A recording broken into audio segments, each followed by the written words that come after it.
What is going on, everybody? Welcome to Submission Fishing Live. I'm your host, Muto. Glad everybody's here.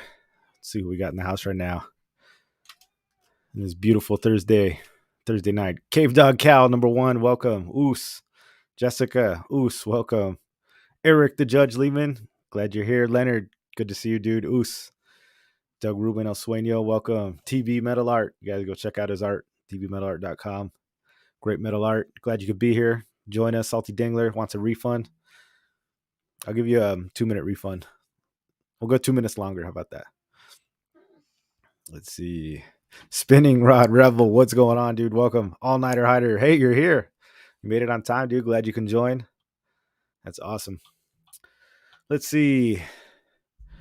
See if there's anything in the news, fishing news this week. The only thing I could find really of relevance was, I don't know if you guys knew last year, they closed down,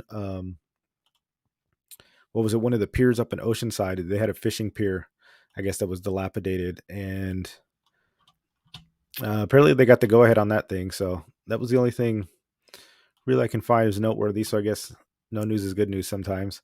Looks like they got a grant for $1.2 million to build a new dock, and I think they're going to build it larger too. This was up in Oceanside. It was like falling down last year. They closed it down. It was so bad. It was like, I don't know, 40 years old or something like that. So they're going to add a handicap ramp. Oh, nice. I didn't even read this part down here, but they're going to do 88 kayak floating launch and a paddleboard launch. That's cool. Paddleboard and kayak launch. I actually didn't see that the first time I looked at this. That's actually really cool. I don't think I've ever seen a dock with that. So they're adding a fishing pier. So that'll be back in business. I don't know when it'll be done, but yeah, that's cool. I didn't know that they were adding a kayak launch there. So we might have to do some trips up there in Oceanside. I've yet to launch there, which is funny considering I live up here. I'm like a mile away from this place. All right, maybe 5 miles, but I still haven't gone. I just go down to San Diego. So that's looking good. Engineering, obtaining permits will take about 6 months. Construction's expected to finish within the first quarter of 2023, starting 2022. So, I mean, of course, it's going to take a ridiculously long time, but at least we're getting it back. I mean, that's good. So if we like fishing in Oceanside, that's good fishing news. Good for everybody that's into the fishing world. I know a lot of you guys don't fish there, but a lot of San Diego, South County, East County people in the house. And I think that was it news-wise. We got the fishery back open, so that's all good. Let's see what we got in here. Captain Dan, welcome. Yeah, North County, Oos, North County boys. Here we go. Pier is open. I was there today. Oh, so the pier is open.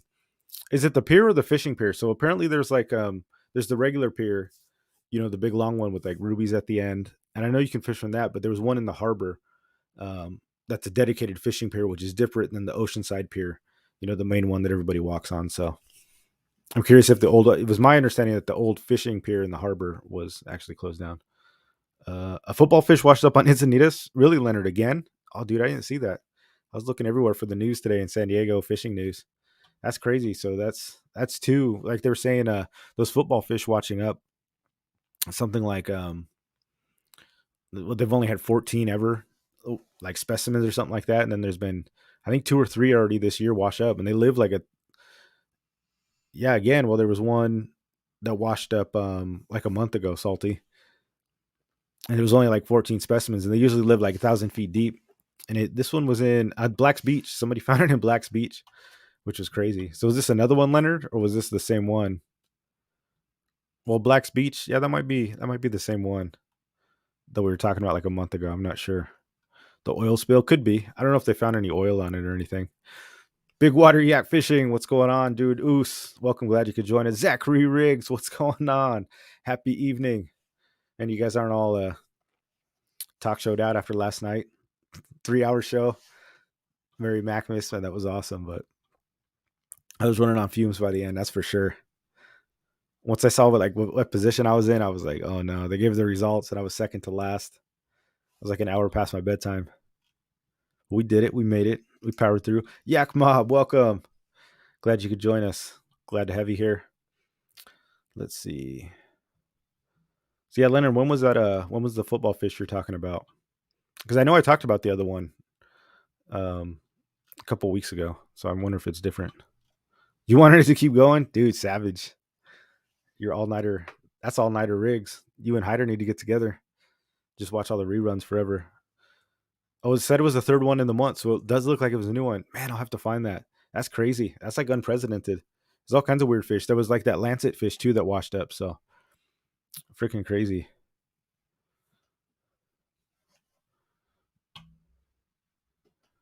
Crazy.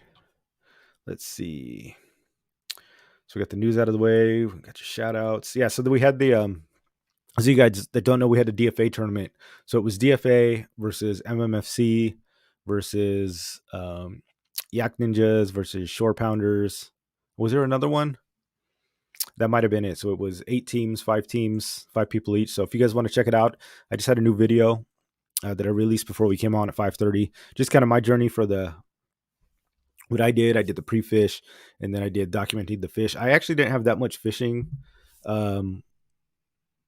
footage of the actual day because I didn't even think about it. I was so tuned into trying to fish, that like I was forgetting to turn my camera on and stuff like that, which is it's kind of funny. I was like so dialed into just fishing, and then sometimes I catch the fish and I like totally forget, and I turn the camera on. But I got a lot of fishing prior, so we kind of made up for it. But lots of cameos from you guys who want to check it out. You want to see lots of these dudes that we fish with. Eric the Judge Lehman is he's got the big cameo in there. Salty, we get props to the winning team. So I know they talked about it in Fishy Hour on Wednesday. So check that out. We got first place. MMFC got first place, and then we tied for second with DFA, and then we edged out because it got the biggest fish. But super fun time. It was totally awesome. Check that out if you guys are interested. Let's see. How do you bring the chips? I'll bring the salsa. Yeah, dude. Yeah, you guys be out on all night. The All Nighter Club. Coach Worf, welcome. Oh, we got some spammers in the house. Salty got it. Did he get it? I don't think he's. Well, he told me about it. And I got it. You blocked him? Mm-hmm. Okay. Man, they're everywhere. You can't escape them. He was the first one, man. That's hype. He's moving up in the world. Eric got spotlighted after not wanting to be on YouTube. Yeah, dude, that's what happens. So you call it out, say you don't want to be on it, then you're definitely going to be on. You should have said, "Hey, dude, put me on YouTube. I'll cut you out, take you out of it." We know you like the spotlight, Eric. We got to let everybody know. So when you drop on the hammer during Spotty Bowl, they got to know who to come for. You can't hide behind the veil all day. Yeah, it was a great tournament though. Thank you, Eric, for doing that. I know it's a lot of work. I would not want to be a judge. That's a rough job. Nobody likes judges, right? It's like judges, referees, no matter what you're doing. Man, it's brutal. Well, yeah, the tournament was good. Let's see. Yeah, so something I definitely want to talk about was the rules. So one thing I saw in Discord was people were talking about, and this kind of stemmed from the tournament that we had too. So this is kind of a segue into it. Is people were talking about where you can fish, where you can't fish, as far as the boats and docks. And I know people were talking about it on Discord and stuff as well. A lot of the guys, because Mission Bay was crazy. Like, I understand it was hectic. There was like boats everywhere. I didn't really see it because I was fishing San Diego Bay and I didn't go to Mission Bay. But apparently there was just like 50 kayaks. There was people everywhere. And I heard stories when we met back at Dana for the results that people were saying they were getting yelled at by boaters, and people were, was it Oscar, I think, was saying he went near one and some workers were like, "Oh, you got to be," our boss said, "You got to be 15 feet away from boats and stuff like that." And how far you can be. And what's funny is you're going to hear that a lot. So if you're new to kayak fishing, or even if you're not, you got to kind of understand your rights and what you can do, what you can't do. And really, when you're fishing from a kayak, they don't own the water there. So if somebody's telling you that you got to fish 15 feet away from a boat, it's all nonsense. You don't have to be 50. There is no rules about a certain distance from a parked boat. Obviously there's etiquette when you're out on the water, right? You want to, if somebody's backing out, you want to move. You don't want to be in the way. You don't want to be playing loud music. There's things like that obviously are in the gray area where you're just causing a nuisance. But if some of these boats are just moored up and people live there, I mean, they're not going anywhere. They're not moving, and they come out and hassle you. I've been bitched at by some dude at Mission Bay, and it was like, I literally just sat there and just he was like, "Well, why are you fishing so close to these boats?" I didn't even say anything to him. So I was moving along. I actually just stopped and like fished there for another 5 minutes just because he was bugged the hell out of me. But you want to do things like don't you don't and the reason people say this, and I think the workers were saying this stuff. I think it was Oscar, I believe, that you got to be 15 feet away from the boats because I think they were painting it or something like that, and the lures nick up the boats and stuff like that. Um, so there is something to be said like that, right? Like you don't want to be um, casting lures near the boats if you're not good at casting or you're throwing something heavy that gets away from you, nicking boats, getting lines tangled up in their anchors. They got their mooring lines and where they're tied off on the docks. I mean, you don't want to get all hooked up in there. We've all done it. You try to get it out, and I mean, I haven't done it in a long time, but I know when I first started it, you get your line wrapped up, or you get a Ned rig stuck around like the ropes, and then the hook's in there, and it's on somebody's boat. So I understand that concern that the boaters have. And a lot of times if they ask you to do something, you just respect it or you reassure them. I'm not going to we're not going to ding up your boat, and I think that's the biggest thing that they worry about. But that's a legitimate criticism I think we have as um, kayak fishermen, and we can do better with. The Aside from that, if somebody just comes out and bitches, if you're just floating by fishing, and they tell you that nonsense, you can't be here. That's just not true. The dock is private property, the boats are private property, but the water's not. So um, don't let these people intimidate you. Stuff like that. And there's actually uh,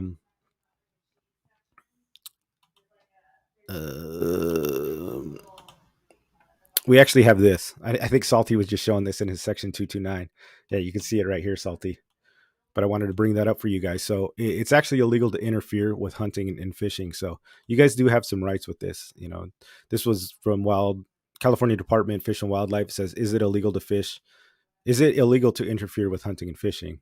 That's what somebody asked. And yeah, actually, yes, it is. According to Game Warden Lorraine Doyle, the Fish and Game Code has a section which protects hunters, anglers' rights to lawfully fish and hunt for game in California. The following code section applies to hunter harassment. So, Fish and Game Code section 299. So, you guys can always cite that too. Primarily, I think they physically have to bar you, from fishing in order to get a fine or something like that. It says a person shall not willfully interfere with the participation of any individual in the lawful activity of shooting, hunting, fishing, falconry, or trapping at the location where the activity is taking place.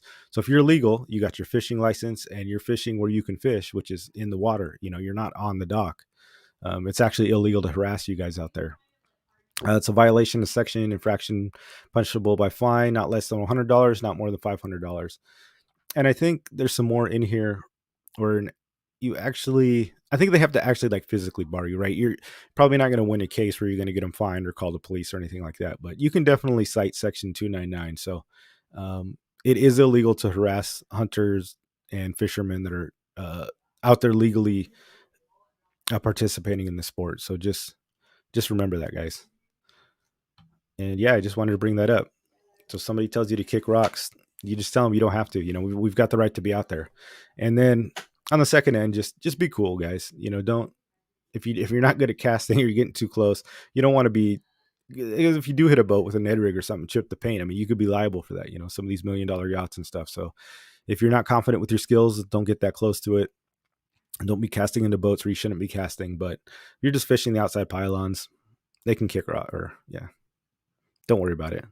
Don't let them bully you either. Telling what you can and can't do. It's nonsense. If they're yelling to scare your game away, that also counts. Yeah. Yeah. If they're interfering with what you're doing, absolutely.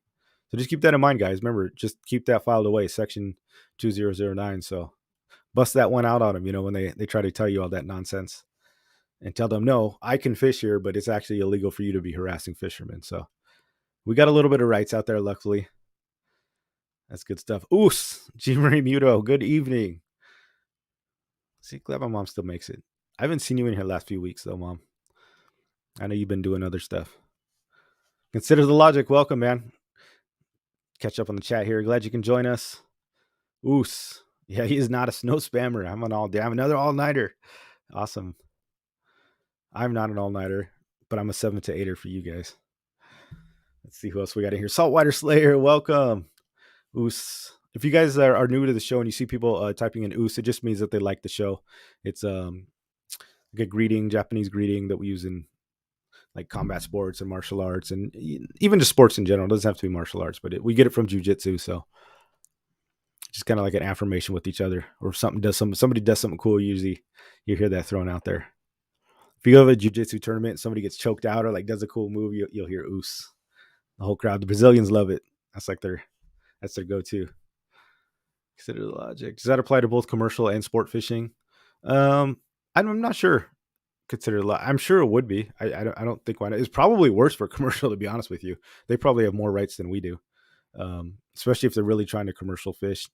I imagine people these laws are a lot actually made for like activists and stuff like that. So, um, and if you're out hunting and PETA comes out there and they're trying to like chain hands. That's what I've heard it was for.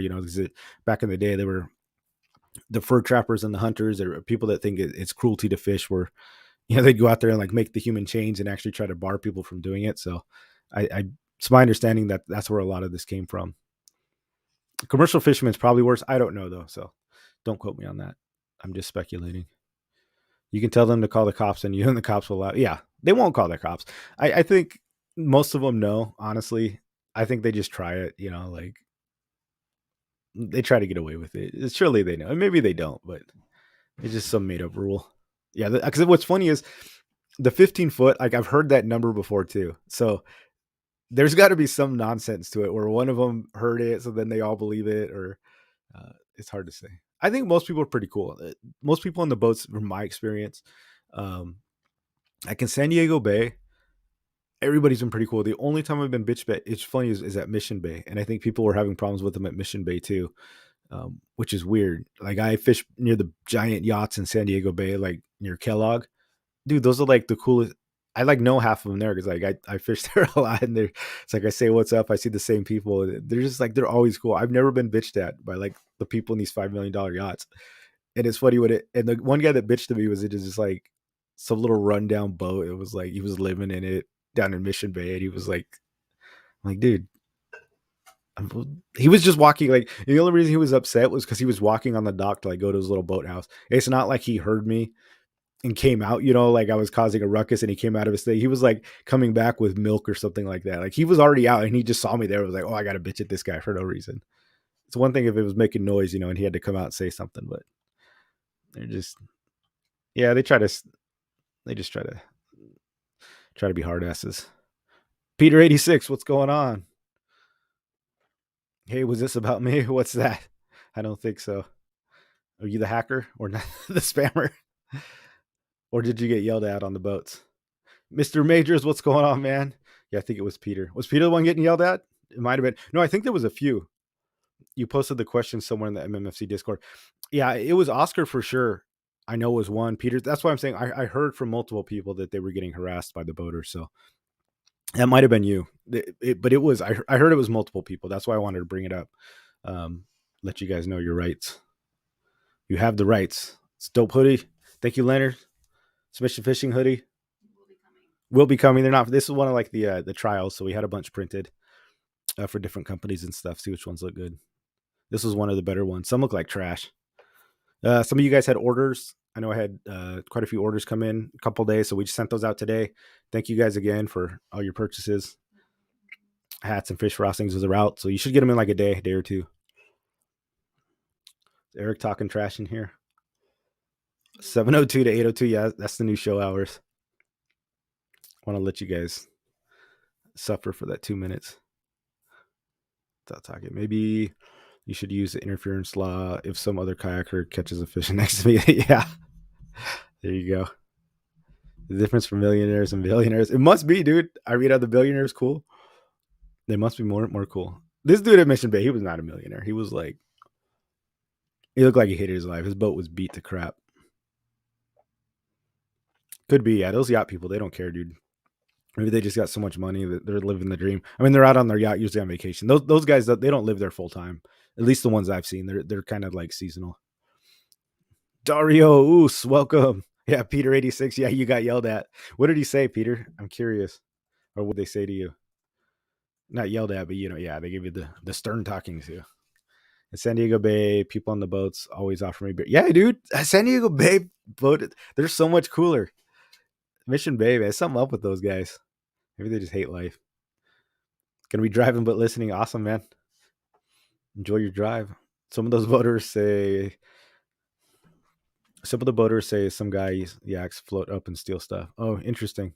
I mean, see, and that's like, and I understand that, right? Like, if that did happen, that would piss me off. So that's like us as like a community. We got to be better and not steal stuff, not hit their boats. So part of me understands why they do get pissed off, because if people are stealing stuff, I'd be pissed off too, especially if I lived on my boat. So I kind of get it.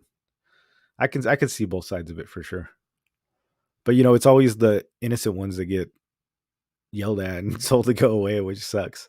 It's like people stealing stuff. They're usually like they've done it 100 times. I think they're getting out of there. Floating aggression is a hell of a drug. Yeah. Just placed an order. There was no hoodie. Yeah, there's no hoodies available. Not yet. And we're getting flat brim hats, guys, because I know a lot of people. I think I underestimated the market as far as the hats go. I think most people like the. I like the curb rim hats, and I thought most fishermen liked them because they keep the sun out, or I do a lot of shooting, so that you like keep the shells out and stuff. But I don't really like the flat brim hats. But we did order some. We ordered a whole bunch because everybody was asking us about those. I'm out of the style loop for sure. I'm not one of the cool kids, but we got some coming. We listened to the feedback. So doing that for you guys. It was a guy working there. Yeah.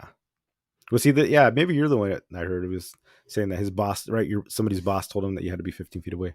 Most people are running into at the docks on the yacht club are super chill. Yeah, dude, I'm telling you, you've had the same experience. Same experience, Captain Dan. I'll be ordering a hoodie. Man, I'll have to get some hoodies now. January. That's what I'm being told by the logistics manager. Flat brim don't fit my head. Yeah, I'm not a flat brim guy, but a lot of people like them. All right. Enough about that talk.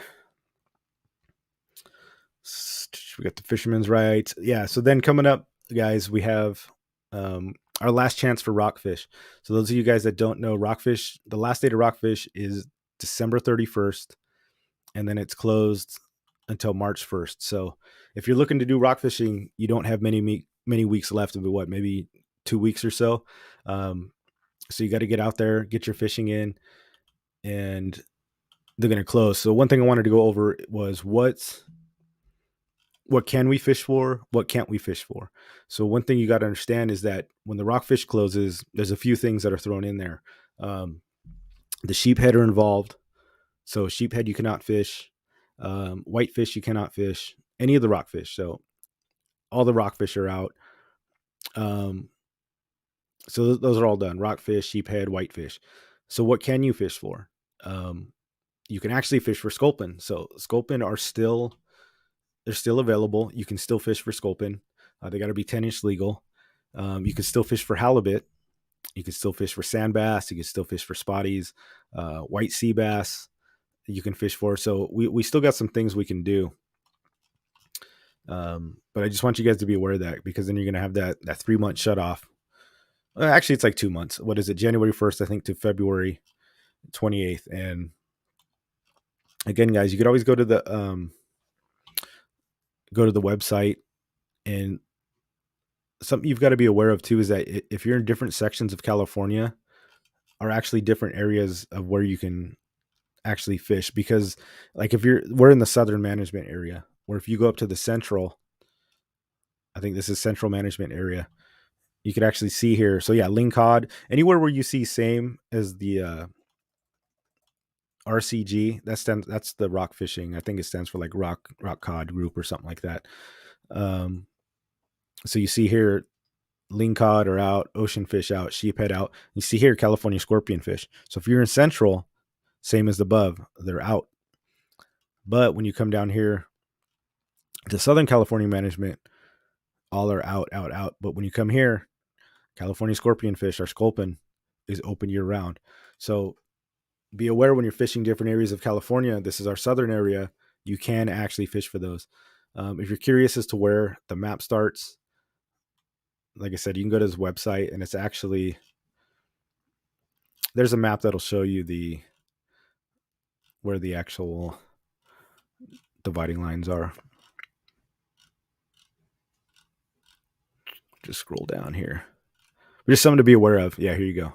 So this is us. We're in Southern California.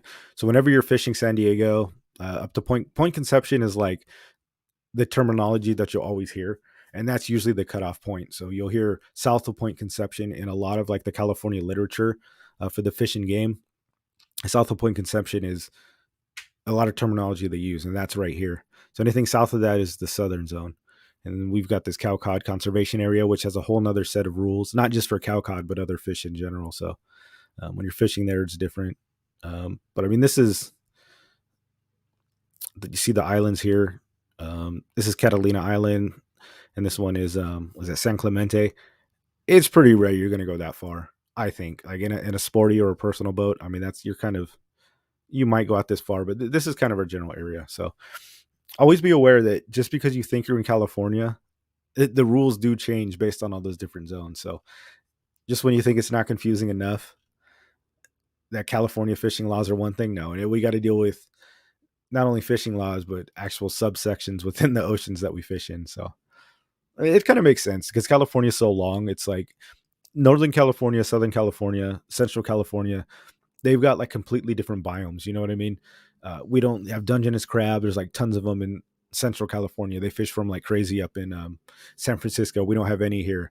So there's no spotted bay bass up in Northern California, and even in Central, like that's a Southern California thing. So ling cod are huge up there. We do have ling cods down here, but they are different. So yeah, ling cods are included in the no take.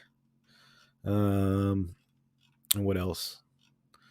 Yeah. So I just wanted to get that out to you guys. This is kind of your last chance before the end of December.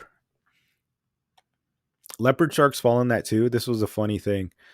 The leopard sharks do, but not in the bays.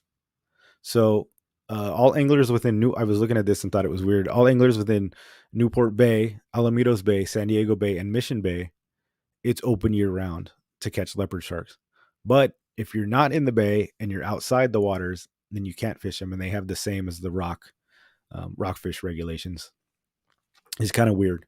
Also, if you're fishing from shore and you're diving or spearfishing, I don't believe the rules apply to you either. Yeah, divers, shore-based anglers, it's all year round for the rockfish complex. That's another interesting point. If you want to go get them from shore, go ahead and take them. So sheephead, oh yeah, those are out. So California, so sculpin are in. Like I said, and then we got all of our flatfishes. So you can still do the groupers. You can still, or not the groupers, the sole. You can still do halibut and all that stuff. So it's actually a good time of year to like go look for those halibuts. I know a lot of you guys are still trying to get on your legal halibuts. Now is actually a pretty good time because what else are you going to fish for? You can't get the rockfish. A lot of the pelagics take off. So perfect time to go halibut fishing. Give you an excuse. That's where I caught. I think I caught a 32 incher. Was actually it was January of this year. Yeah, it was this year. I caught two illegals this year. I think it was January and February. So I think for that reason, I wasn't doing the spotty bowl. Couldn't go out for rockfish. So we were just looking for halibut and ended up crushing them. So it was good stuff. SD Fisherman, welcome, dude. Glad you can join. Good to see you here. Will you still be fishing as much during these next 3 months? Yeah. I mean, what else am I going to do? I usually fish every weekend or once a week. This weekend I won't be able to fish. This is like one of the few I won't be able to fish this week, which is crazy.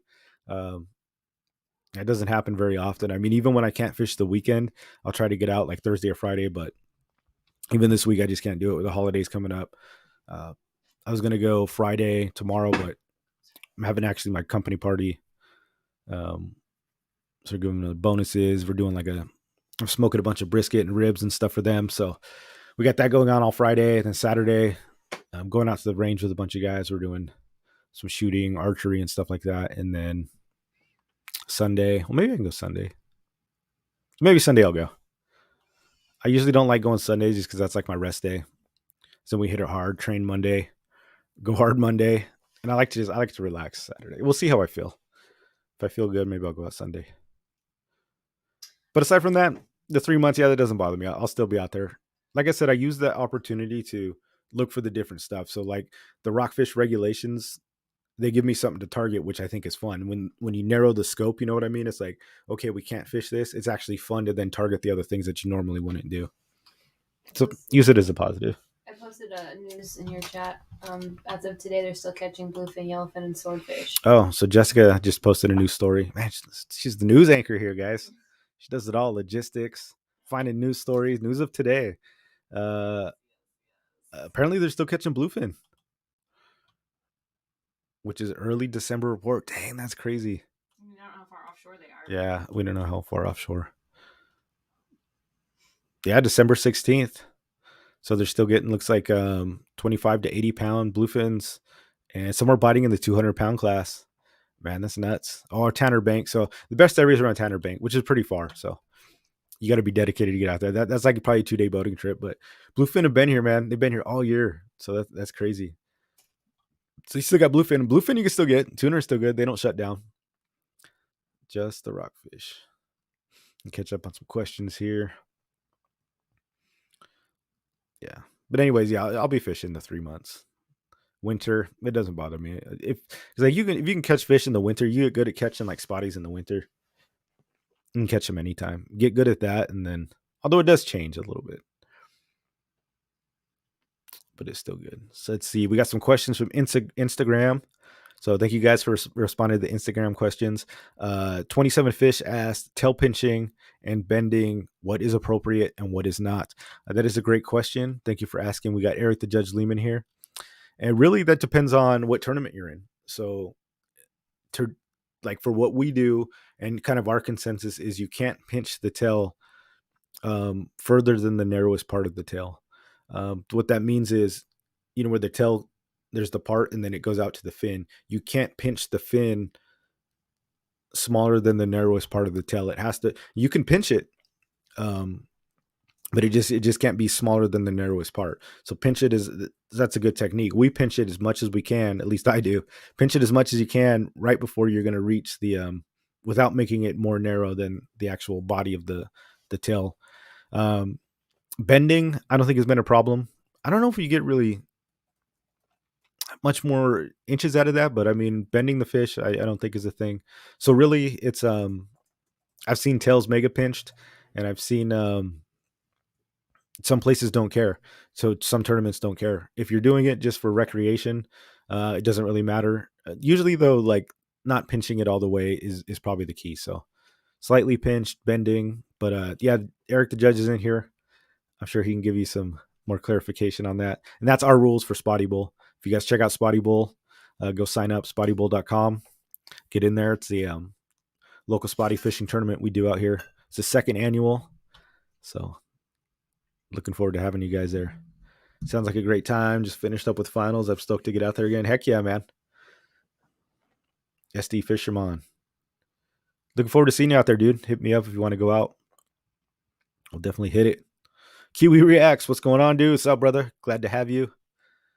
Worf TV. I already said what's up to Coach. Coach is the man. He's the hot dog king. Mark G's in the house. Yep. I must have missed him. What's going on, Mark G? Glad you could be here. Driving and listening. Awesome, dude. Glad we can have you. Cave Dog, which range do you frequent? We're going to one in Escondido that I've never been to. It's like somebody's property or range. It's like a private thing.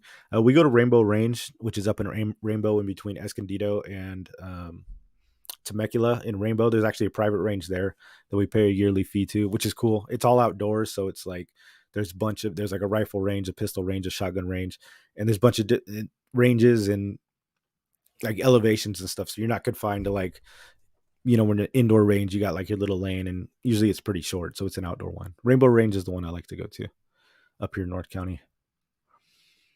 Let's see. Kevin hasn't posted it yet, but today's event, so I would assume 6 to 7. Oh, you guys talking about the Shore Pounders event. Cool. Let's see here. Cave Dog says we usually go to Iron Sights or Rainbow Range. Oh yeah. This time Oh, you were answering his question. Yeah. I thought, dude, I got confused. I thought Cave Dog was saying that. I'm like, dude, we should go. Jessica's on it. If I go to the Savage Cell, I might end up doing Shore Pounders. Nice, Salty. I don't dare call those hot dogs. They're way better. Yeah, man, there's magic in those dogs. What do they call them? The salachas? Salchichas? Sorry for being a bit behind. I was harassed twice. You were Jesse. Dang. So here's Jesse, man. Jesse bringing in he's debunking our theories here. Sorry for being a bit behind. I was harassed twice on Saturday in San Diego Bay. Oh, once by the police near the boats. That's right. You told me about that. Once by the police near the boats and by some other guy who didn't want me near his boat. Oh, interesting.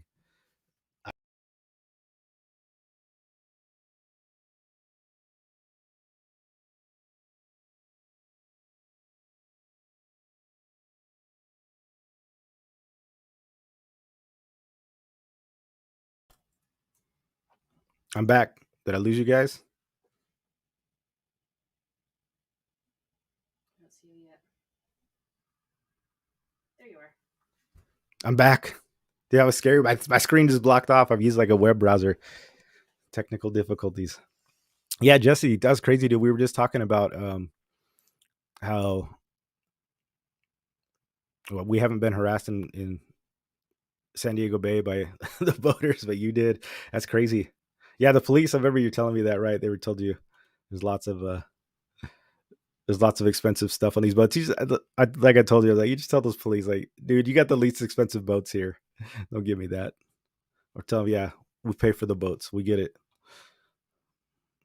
The salachas are reason enough to buy in. That's true, man. Salachichas. I got to get that down. You guys want to come to the events? Try some of the salachichas. You guys will know what's up. Let's see. Do we have any other Instagram questions? I think we did. Yeah, that was one from Big Water Yak. Big Water Yak says another one from Instagram. Winter fishing clothes. Just real quick on the winter fishing, guys. Get just fish in layers. What I like to do is I bust out the base layers. I've got this in the shirt and the pants. These just go on underneath everything. They've got like the reflective heat, like the heat reflective on there, and it's super thin. Obviously, you just wear the layers. I got these. I've got the pants version, and then I use my jacket. I always use a waterproof jacket. This is the one I wear a lot. It's waterproof, but it's actually two jackets. So there's a jacket underneath here. So it's two parts, and you can take it off. It zips together and it fits like it's one jacket. And that one's super warm. It's super thick. But then you can take the liner out and just wear the liner. It's like one of those puffy jackets. Or you can take the liner out and then just wear the waterproof part in the waterproof jacket. So usually I wear the base layer, just a t-shirt, and then I'll wear that double jacket. I always bring like a sweater in my backpack. This is the backpack that I bring. This is in the front of my kayak. And I always have a sweater in there and then a smaller like windbreaker jacket. So for me, it's all about whatever I can change. Like sometimes I take the big jacket off, I leave it, and I just break out the windbreaker and a sweater. But I've always usually got the base layer on when it's like 50 degrees or below. And then as far as pants go, I always have waterproof pants. And these also help. You just get warm. They're pretty thick, but they're also waterproof. And these are kind of big, like pajama pants is what they look like. But you can just throw those on. If you're getting too cold and you just have jeans, you can throw those on over your pants. And normally you don't have to take your shoes off or anything. They're made to go over clothes. And they're not like plasticky, like real rain pants.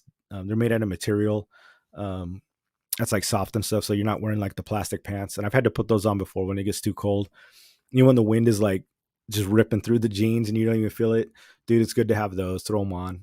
And then if it rains, you got the pants and the jacket. Me and Jessica actually went out in March of this year because we wanted to get on early. They were doing the rockfish.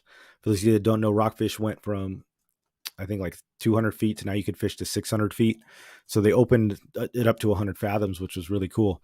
So we went out there early March because we wanted to get on the rockfish, and we went out there to Catalina, and we're on this boat, and it just started dumping, and it was like clear when we left, and it started raining, and it was hailing like crazy. Like hail was coming down to rain, and it was kind of a snap thing, and it only lasted for a little bit. And you know they had like the COVID warning thing, like you couldn't be in the galley. Well, everybody rushed into the galley. There was like 45 people stuffed in this tiny galley. And me and Jessica were just chilling. Want to know why? Because we busted out the pants. She had the pair, I had the pair in our bags. We just put the pants on. We had our waterproof jackets. We just zipped them up real quick. We just sat up top. We sat on the tables, and it was just dumping. We were just getting rained on and hailed on, and we were perfectly dry. We were just enjoying the boat ride out there and sitting on the benches. And once it blew over, it was like 40 minutes or so. We just took them off, threw them back in the bag, and went to fishing. And a lot of people were out there. They were already soaked. They for the 10 minutes that was going, they were trying to get in the middle. They were soaked and they were done. So you just don't know. Bring the rain gear is something I can stress to you. Something about being dry is super important. And then the last tip for winter gear, what these are. These aren't just any socks, but they're wool socks. And the one thing about wool that you guys have to understand, and you want to get like usually 50%, 70 to 80% wool. I think I got these ones at Costco. I've had them for a while. Is that wool actually is one of the few materials that retains heat when it gets wet. So when you're wet, especially in your boots or your feet, when you're wearing cotton or some other material, when the cotton's wet, you start losing heat through the water and the wet cotton. So it actually makes you colder faster. Like if you fall in the water and you just have like a cotton hoodie on or something like that, you're actually going to get colder faster because the cotton is taking the heat from the water. I don't really know the logistics, but with wool actually insulates while it's wet. It's a real crazy property, but that's why a lot of hikers and stuff wear it. So if your wool socks get soaked and even they're in your boots, they'll stay warm. Your body will insulate with the wool and it doesn't let the coldness escape. So wool sweaters, wool socks are a must. That happened to me one time when I was fishing in Mission Bay in the winter. When I went off the launch in Dana, I stepped off too far. My foot, like, I didn't judge it. You know how the ramps get deep, really big, and I stepped in the water and my boot got full of water. I picked up my boot and I dumped it out, and my socks was wet. It was on the one foot, but I had the wool socks on, so I didn't have to turn around. I didn't have to go back, and it was fine. Like it stayed. It was funny. It was wet, and even when I landed, my foot was still wet, but it was still warm because I had the wool socks on. It just they insulate themselves. So that's a little known property of wool. So think about that too. What The wool about socks. what specifically would you wear for launching, like in La Jolla in the winter, for that launching period? If I was launching in La Jolla, Jessica was asking. I don't know if one of you guys asked that. You got to get the waders, dude. You got to get waterproof waders. I got some neoprene waders. So they're like, what's what I'm looking for? They're that material like a wetsuit, but they keep you 100% dry. They don't. It's not like a wetsuit where the wetsuit creates the layer, and it keeps you warm. These keep you dry. There's no water hits your skin. The booty, they got the booty ones already sewn on. So what I did is I wore the waders, and then I would just wear a waterproof jacket that covers over the bib. So the bib comes up like suspenders, and then the jacket over the bib. So you're not going to get waist high usually in the wave. So once you hop on, but then the jacket, if you're taking waves, it'll just hit and you don't get any water inside you. And then once you're out there, like it got pretty warm. I just took the waders off, and then I had I think I was just wearing like shorts or pants underneath, and I just fixed and I brought shoes. I think I had Crocs or something like that. So I just took the waders off, I folded them up, put them in my little crate behind, and then grabbed my water shoes, and everything was dry. And then when I went back to go in for the landing, I just put the waders on, put my shoes off, put them in my little crate, put the bungee over it, and put the waders in. So it was good. You got to go dry, unless you're a hard ass, but it gets cold out there, man. When you're wet and it's windy, yeah, you got to be careful with that. So I would definitely say the waders for sure. Stay warm. It's O Balls. What's going on, man? Welcome to the show. I get these knee-high socks from Cabela, super warm. That's awesome. Are they wool socks or just regular? If you stay dry, it's okay, but yeah, I've gone to wool for sure. I was thinking more like La Jolla winter clothes. Oh yeah, waders, dude. You got to get the waders, at least for winter. Hopefully that answered your question. I'm giving him the link, so if you want the link. After I just told you about all the other gear you don't want to hear about, that's all right. And then you had what else did you say? There was a second part to your question. Slow pitch for rockfish, fishing the kelp beds in Mission Bay. So for rockfish, let me show you guys. I don't know what I did with them. Oh, here we go. For rockfish, I'll give you guys some secret here. It's not really a secret, but the these long jigs are the key. I've killed it this year, and I've gotten massive. Like I got that huge cow cod, that we let go, and I was getting huge bocaccios with these things too. Uh, Flagfish, groupers, or not the groupers. If you want to say salmon grouper, that's just a boccaccio.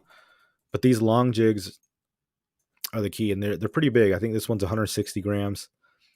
This is like a major craft one, and it's pretty good. This one's 160 grams. This is one of my own jigs, and I've been slaying fish on this thing. See, I got the weight written on it because it's still a prototype. They don't even have it printed on there yet. But yeah, this thing, I caught the biggest fish I've caught on this thing. It might not have been this one, but it was one just like it. I have two of the prototype ones. But these jigs were absolutely destroying. Just do a longer profile. Go long, go fairly heavy. I would say if you're going to fish 80 to 150 feet, you could still probably get away with one of these 160-gram jigs. Even 100-gram is good, but get the long profile. The teardrop ones are okay.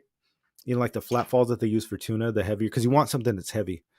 So when you're dealing with rockfish, what's different from what we do with the shore jigging is you want to get these jigs to the bottom as quickly as you can. You don't want this thing to flutter down, especially this. It's got a flat base. This thing is going to flutter all the way down, and it's going to take forever. It's going to drift in the current. So you want something like this that's streamlined. It's just going to rock it down. You want it as fast to the bottom as possible. Then once you hit the bottom, jig it up. Lift it as high as you can. It's going to lift. It's going to do its thing. Lift it, let it do its thing, and it'll get bit. If the fish are down there, after a couple pops, I'd say like 3-4 lifts. If you're not getting anything, maybe try a different spot. But send it down as quickly as possible without backlashing, obviously. And then just work that thing. Lift high, let it flutter. Lift, let it flutter. You guys could ask Kevin, man. We went out on his boat, and dude, we were slaying it. I was slow pitching like crazy, man. 200-300 feet down, just smashing these giants. It was super fun. Even in La Jolla, you can watch one of my La Jolla videos. I think the one is the honey hole, where I found the epic honey hole in La Jolla. Dude, I was straight up doing 500 feet, 500, 300, just smashing them on these jigs. But even 175 feet, they'll work too. I was using the same size jig, even for like 175 feet. If I'm going deeper than 500, I was using like 300-gram jigs, but you want that real tall knife jig profile. That's what I've had a lot of success with for the rockfish. What was I saying? Whenever we use like those flat falls of the teardrop, those things are good too, and they dominate. But I always get bass with those things on the bottom. Like always, I have another one that's like 130-gram jig, and it was just like calico, sand bass, calico. It was like different kinds of fish. The cabezon will get them too. But if you want the rockfish, for whatever reason, they like that super long profile, the knife jig style. So pick up some of those. That's my advice to you. Get the long ones for sure. And send it down quick. Don't flutter that thing all the way. That's the advice I can give you. Yeah, it left you high and dry. Yeah, dude, I'm sorry about that. I was going to go out to La Jolla with you guys too, but unfortunately I forgot about the shooting event I had. And then it like came up and I was like, oh, is that weekend? And they were like, yep. We had planned that for a while. I was thinking, let's see. What if you're going for rockfish? What do you recommend? Oh, well, there you go, Zachary Riggs. I just answered it. You and Big Yakwater had the same thing. Eric Lehman, 2500 spinning reel. What would be the heaviest slow pitch jig it could handle? I mean, that's not very big. I don't know. I always use conventional reels. Or like a big bait caster. 2500. You could probably do a 60-gram on that, I think.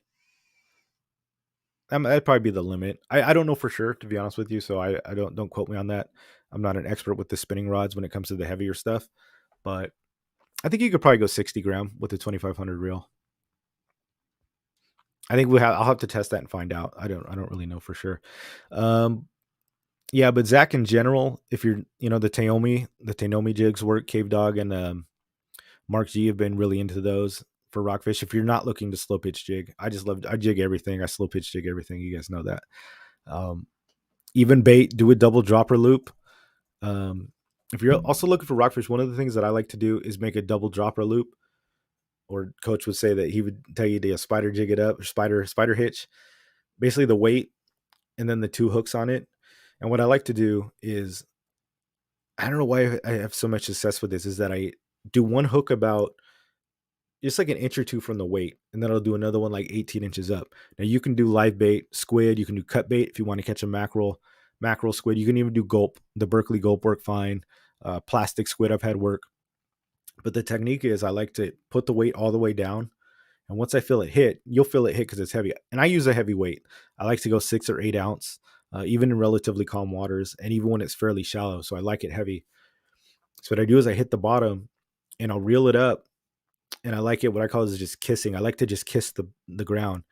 And I like to feel in my rod every time I'm feeling that thump on the bottom. That tells me I'm at the perfect height.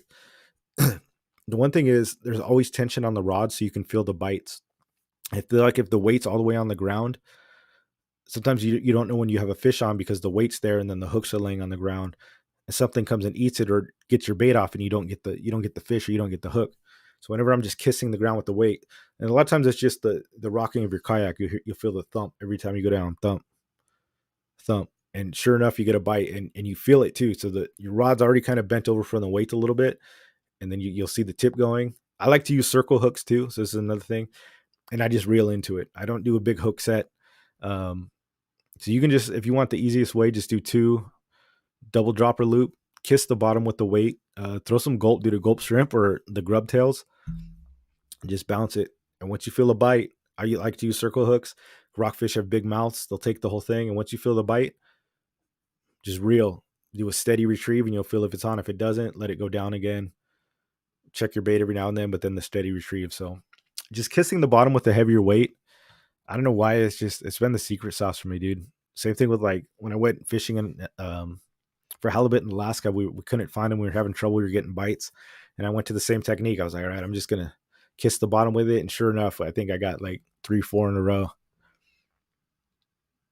I think it's because they look up at it and they get it too, which is funny when you do the jig, when it's coming down is when they attack it. Sometimes I think when it's just laying on the floor, the weight's on the floor and you don't realize it and your hooks are on the floor. And I just don't think you have as much success when getting it. But the rockfish a lot of times are looking up at the bait and they're seeing what's coming down. So when it's a little higher and a little more suspended above their heads, I think that's why I get more luck with it, because they'll come up and get it. They'll come out of the rocks or whatever it is, instead of just laying there on the floor. Let's see here.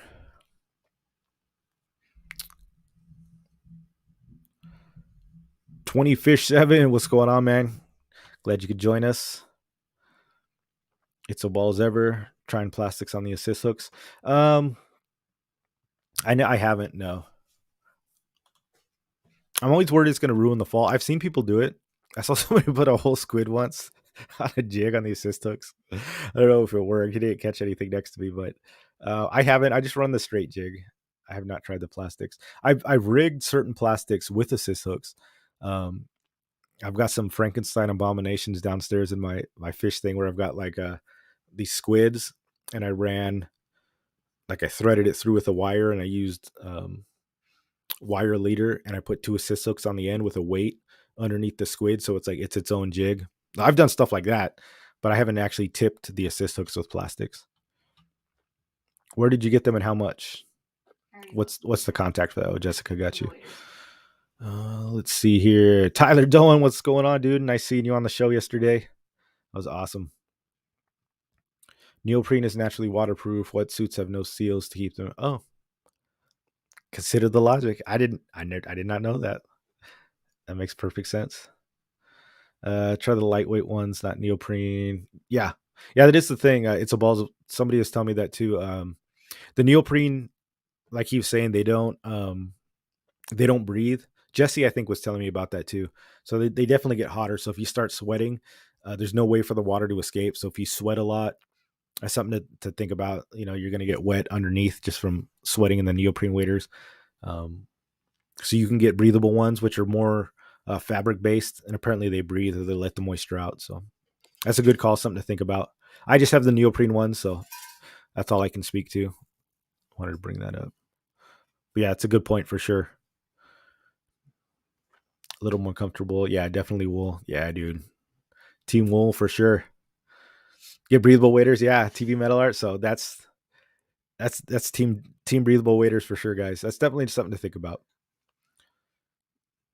The Crocs. Oh, I love Crocs for my 4 or 5. Yeah, dude. Crocs are the bomb. Crocs and socks, man.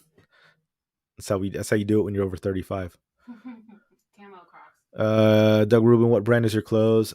Mostly I use Columbia. I think Jessica was telling you about that. Neoprene wetsuits are also affected by the wind. Boy, do I know that. Yeah, I've never gone diving with a wetsuit, so I'm not sure. You guys probably got a lot more knowledge than I do about that stuff. All good. All good advice. Great advice with the jig. What if you aren't going for rockfish? What do you recommend? Well, what are you going for, Zach? Like calicos? I'm still throwing jigs. Calico jigs? Oh, I already took my rod down. The one that I showed yesterday, like a 60 gram, 40 to 60 gram, because the sand bass and calicos will eat that thing, and pretty much anything from the bottom as well. Just like a 60 gram slow fall jig. Calicos will eat the top water too, so don't sleep on that. If you guys are going out, bring some top water for sure. And that Lucky Craft one, even the surface irons I was having luck on. Cold Sniper will work too. Anything like that you can cast out, let it sink for a little bit, and reel it in. I was slaying the calicos on that thing just recently, so give those a shot. Definitely bring top water. Let's see. Slow pitch jigs I gotta buy. Let's see, Mr. Majors. We're sorry, guys. I'm just catching up on the chat, seeing what you guys are going over. Eric Kibdus says he goes heavy as 100 grams, no more than that. The rod the rod does most of the work. Yeah, but when you're reeling it, the reel's going to do most of the work. I worry about jigging it, like if it's a drag issue I worry about with the 2500. Bumping the bottom draws the fish's attention. That's interesting, Hyder. I never really thought about it like that.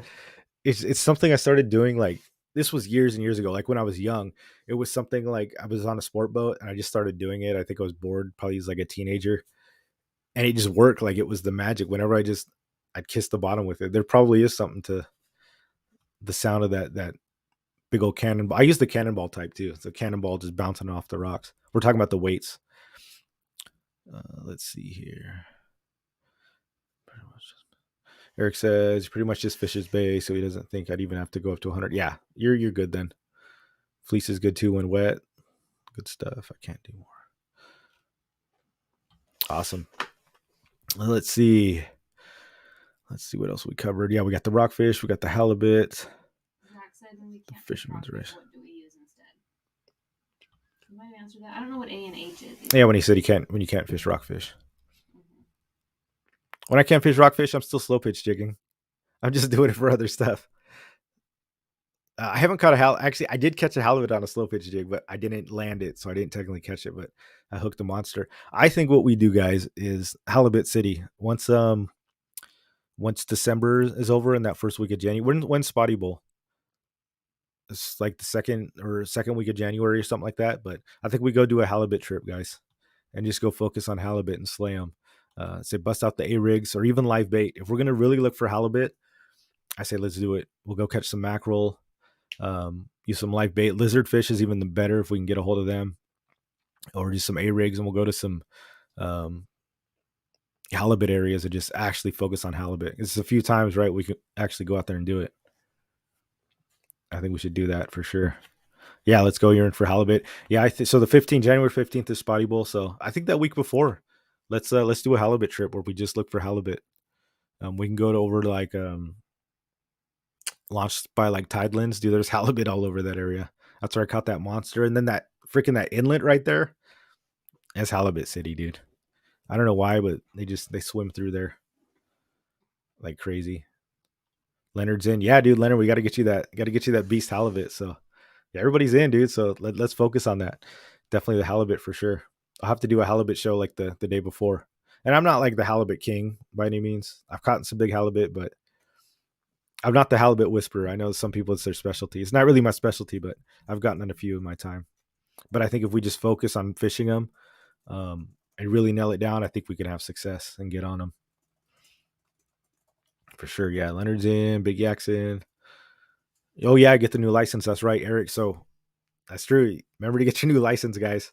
Um, with the new year, all of our licenses are expired. I don't know if they've got the they're doing the year-round license. I don't know when that goes into effect. I think it already is, but ours are good until the end of the year. But January 1st, get your new license. Don't forget because that can lapse and you totally forget about it. So I totally understand that. You're gonna troll the Nomad DTX Minnow for a yellow. In were you guys going La Jolla or are you gonna do Mission Bay? I don't know if you have much luck if you're going off of the Mission Bay with the DTX. Maybe. All nighter hider. Man, you still need the legal heli too. Hey, you guys got to get on it. We got to go for it, man. That's it. Early January, let's plan on a halibut trip. See if we can get on them. Talk about it a week before so we have time to get what we need. Yeah, definitely. Out on Mission Bay to the kelp. Yeah, I mean you can try it. I don't know if that's like prime yellowtail spot, but you never know. Give it a shot. It's worth if you're trolling and you're moving. Let me throw it out there. I mean that'd be freaking awesome if you get bit. There we go, Eric. Look at the time. 1 hour, 2 minutes. You got your extra 2 minutes of overtime. Yeah, guys, if you have any more questions, let me know. If not, we'll wrap it up. Awesome having you guys out here today. Hopefully, you guys learned something. I think next week I'm going to do like a spotty special. I should be here Thursday. I'm going out of town Christmas Eve, so I'm going to be flying actually to the East Coast. We're going to was it South Carolina? Yeah.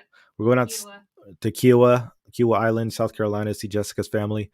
I have a fishing trip booked for that, so I don't know if we're going to look for snook or redfish or something. So that's pretty cool. Looking forward to that trip. I'll definitely record it. So I'm leaving Christmas Eve. We're flying out there, but which I should still have the show Thursday. I don't have any plans, so we'll definitely get out there. Mark G. Muzo helped me land my first legal heli. Dude, I remember that when you didn't have the net and I saw you trying to pull it up and I'm like, no. So I paddled over there. That's right, dude. We got it in. That was awesome, dude. You did catch that one. Heck yeah, I remember that. Ask La Jolla Greg to come on the show for Halley Talk. I will. I don't know who La Jolla Greg is, but put him in touch with me, man. TV Metal Art Todd. I'd love to talk to him. That'd be awesome. Oh yeah, I wanted to say I did get some confirmation. I know I talked about like having some boat captains on. I got one guy from the freelance, Captain Rusty. He agreed to come on and talk, so that was pretty cool. He says December's pretty busy for him. Hopefully, early next year we can get him on, share some knowledge. He's an awesome fishing boat captain. I've been on many trips with him. He's got us on yellowtail and stuff before, so we pick his brain. I got some feelers out to some other captains, so hopefully we can do like some interviews and stuff on the show. So get some questions ready, guys. To start asking these dudes some questions and just learn some stuff. Bring questions and stuff for knowledge that you'd want to ask a captain. You know, sometimes they're up there in the house and you don't know. So start thinking of some questions to ask these guys. Bring some value to you. I'm sure they'll be happy to answer them. Great show. Thank you, Fish 20. Fish 27. 20 Fish 7. Sorry, dude. I'm dyslexic. Glad you could join us, man. I'm glad to see you in here. Is this your first time? But we'd love to have you back. We're here every Thursday. Good stuff. You know Rusty? Dude, yeah, Rusty is the man. He's the freelance captain. So yeah, he agreed to come on. He's a cool dude. So looking forward to that. Yeah, heli hunting Saturday with Zach, possibly a lure contest also. Yeah, man, there we go. We'll get it together. But I think I wanted to do next week, I'll probably do like a spotty special with the Spotty Bowl coming up. I know Eric had asked me some questions about it. He wanted some insight. So I think I'm really going to nail down kind of what I do in winter fishing, where I look for fish, what I had success with. I didn't fish the actual tournament last winter. I was at like the tail end of winter, but the last 2 days I went out for the weekend, I caught a total, I think 315s. I got a whole ton of legals, like massive legal spotty. So we can still get them in the winter. We'll talk about that, kind of the patterns that change, give you guys some advice for Spotty Bowl. So I think I'll hit the spotty topics probably next week pretty hard. I'll have a whole section on spotty fishing. And then after that, I'll do a halibut show. and we'll get on the halibut. Yeah, I'm planning for one in January. So if you guys are interested, just let me know. We'll go out there and get on them. Yeah, I don't see any more questions. Guys, it was great hanging out with you. Um, if you want to support the channel, you go to submissionfishing.com. We don't have hoodies, but we will. We've got shirts. We got hats. I make my own fishing scent. We have fish frosting. We got jigs coming soon. So good stuff, exciting stuff coming on. For all of you guys that have supported the channel, I appreciate it. Even if you just like sharing the channel is huge too, guys. If you just share the channel with people if you guys like the show, that's just as important, as buying the stuff. Help support us. I really appreciate it. Seeing some new guys in here, that's great. If you guys are new here, check out Fishy Hour. Go to Roman Castro's channel on YouTube and sign up for Fishy Hour. They do a bay fishing show with Brian Likes to Fish. He's a great angler, probably the best spotty angler here. I don't think there's any dispute about that. He gives his knowledge and tips. Roman Castro, he's a great community leader here. So check out his show. You can join the Discord that he has. I'm in there with the MMFC, so we set up trips and outings and stuff like that. We'd love to have you. So if you're new here, check that out. And yeah, it was awesome having you guys. Be safe this weekend for those of you guys going offshore. Be safe if you're out there fishing. Tight lines and go get those black belt and fishing, boys. We'll see you next time. Oos.